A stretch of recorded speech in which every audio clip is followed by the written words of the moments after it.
Hello and welcome back. So, in this lecture, we are going to understand one key concept, which is known as the faster convergence. It's not basically a key concept, it's basically a term, faster convergence, which we need to understand with respect to the tanh function, right? So, in the tanh function, you might have seen the fraction like e raised to the power x minus e raised to the power minus x upon e raised to the power x plus e raised to the power minus x.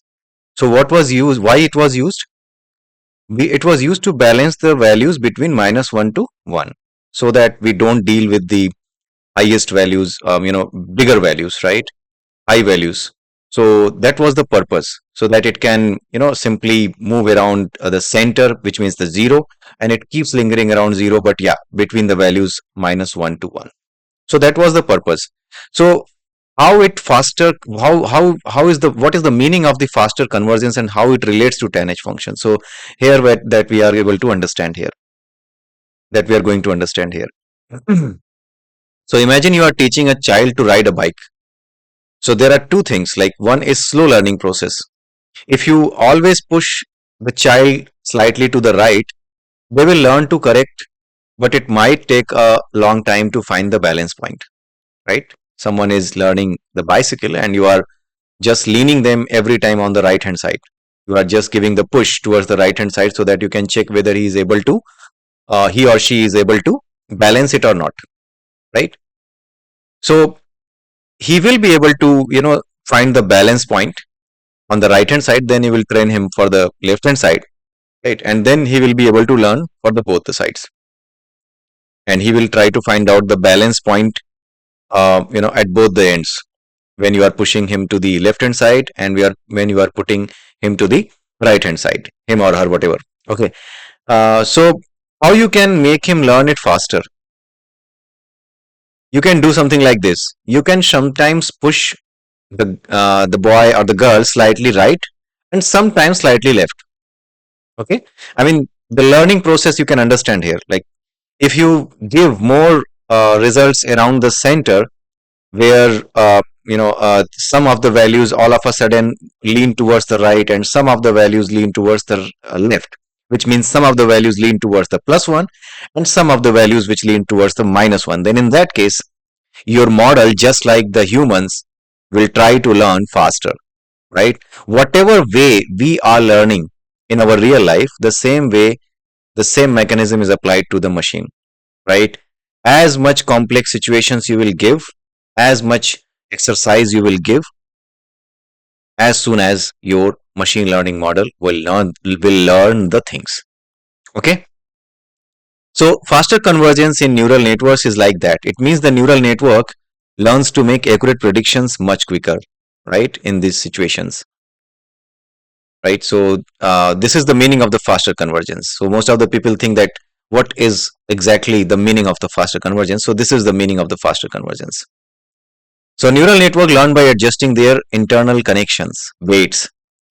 This adjustment is guided by how much the network's current predictions are wrong. I mean, when you are training your model, then your model is going to predict. And when it is predicting something, then based on the prediction, you will match it with the real results. If you find that yes, whatever model has predicted, that is far, far, far away from the actual results, then in that case you will start giving the feedback to the model that no, you need to you need to adjust yourself again, you need to learn again. So you adjust the weights, right? Internal connections, basically one neuron connected to the other neuron, whatever input it is passing, right? What is the likelihood of passing the value from one neuron to the other neuron? That is the weight. Okay. So this adjustment of weight is guided by how much the network's current predictions are wrong, right? So how many wrong predictions you get, based on that you train your keep training your model. The push in this case is the adjustment to the weights, right? Whatever push you give to the child in this exercise where he is learning the bicycle, that push in this case is the adjustment to the weights. He's trying to adjust his weights, whatever learning he has taken. Based on that, he's trying to just adjust his weight so that it can be centered around, and his bicycle should be balanced, and he should not just get hurt himself. Okay. So faster convergence means the network finds the best adjustments much more quickly. This leads to a faster and more efficient learning process. So I hope you are understanding about the faster convergence. What does it mean? Now let us see one example where this can be used. Scenario where TANH activation functions can be used. So it can be used while predicting the stock market trends. Remember, stock market trends, not the stock prices. The trend of the stock market, right? Where it is going, right? So market can go very, to a very high point, and it can go to a very low point. Okay. So you have to train your model. You have to train your model so that it can predict the stock market trends. Okay, so stock prices can fluctuate significantly both up and down. So in this scenario, that TANH activation function can be a good choice, right? Because significant changes in the stock prices means sometimes it goes down like anything, right? It may be something which is very high value, and all of a sudden it will stoop too low. The value of the stock price will stoop too low, right? And similarly, if something is very low, something is at a very low point, and at some point of time, very quickly it can reach out to the high point, right? So there are exponential rise in the stock prices, right? So in case of is understanding the market trends, it need to be understood. It must need to be understood that how quickly, how exponentially, or how quickly the stock prices are changing, right? And also there will be a one point where you are not expecting any kind of rise or any kind of low. It may linger around the normal values. Maybe one stock price at the time of opening was 55 rupees per 55 rupees per stock. Then in that case, if by the end of the day it reaches around 55.1 or 55.2, then it's almost around like it's lingering around zero, passing through the zero. I mean, there is a point when there is a point while training your machine, while machine learning, there is a point where there is nothing like it could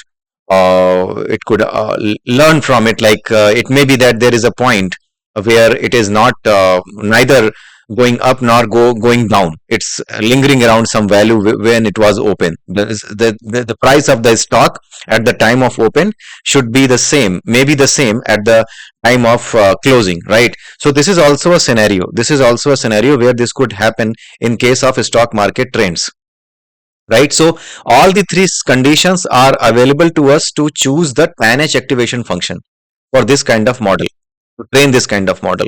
So predicting stock market trends could be if you're creating a neural network based model, then in that case you can use the TANH function. But still, it may be that based on the market trend or based on the data that you have available, you can find out that yes, I don't need TANH. I may be needing only the sigmoid, maybe something like that, right?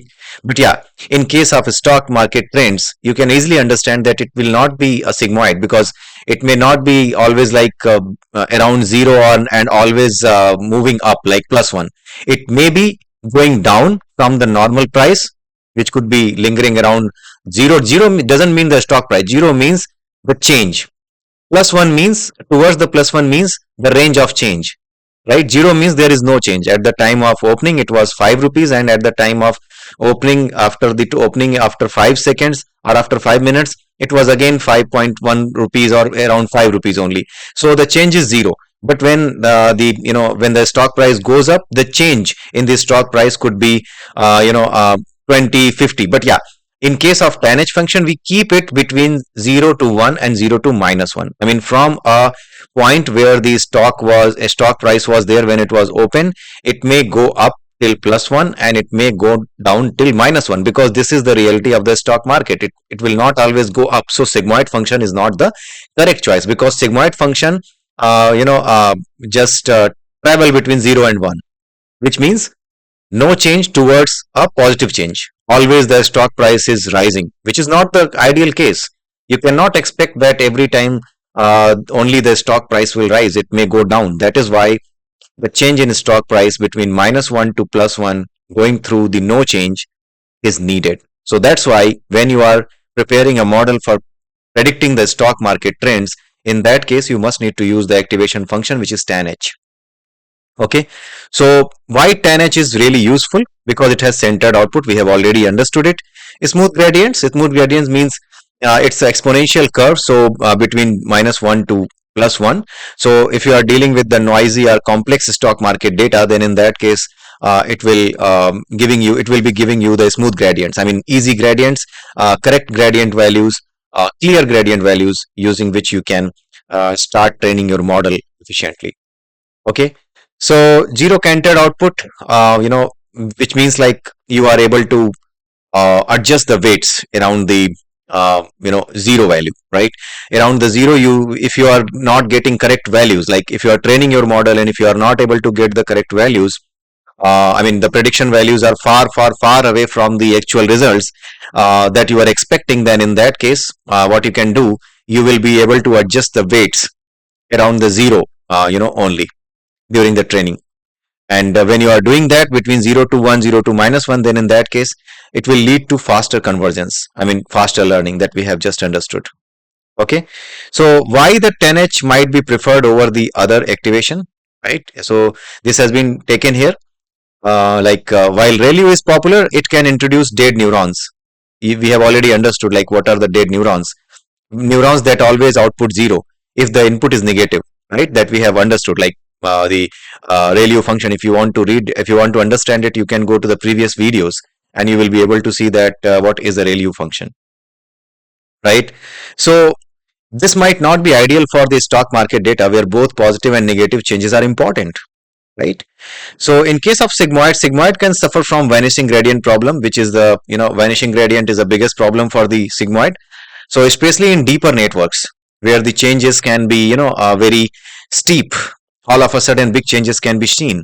So tan h, while is still susceptible, I mean there can be a vanishing gradient things, but the thing is that generally it has a steeper gradient around zero, which can help mitigate this issue, right? Because it moves around 0 to -1 to 0 to +1, right? So that's why it can mitigate the issue around the sigmoid. And also we have understood regarding the sigmoid that sigmoid values just move between 0 to 1. Okay, so that's why sigmoid and ReLU, they are not really useful for the stock market trends, stock price trends, machine learning model. And the other reason we have also understood vanishing gradient problems, right? So I hope you must have understood that how and in what situations, in what conditions, what kind of activation function we can choose. Okay, so we have a summary here. For a stock market prediction model, tan h ability to handle both positive and negative values, it's a smooth gradient, and its zero centered output makes it a strong candidate for the activation function. However, it's important to experiment with different activation functions. So there is a disclaimer as well, like if you are not able to get good results, then you can choose the other activation functions as well, right? Apart from these activation functions, there are other activation functions as well, and network architecture to find the best solution for your specific problem. I mean, it may be specific to a problem. It is only stock market trend thing, right? So based on the kind of stock market you are dealing with, based on the amount of data you are dealing with, based on that you may need to choose a different kind of activation function. Okay, so that's the disclaimer here, and I hope you must have understood the things whatever we have discussed till now for the tan h activation function. And in the next video we are going to write some piece of code for the sigmoid, ReLU, and tan h activation functions. So till then, just give me some time to come back with the new video, and we'll meet soon. Thank you. Have a nice day.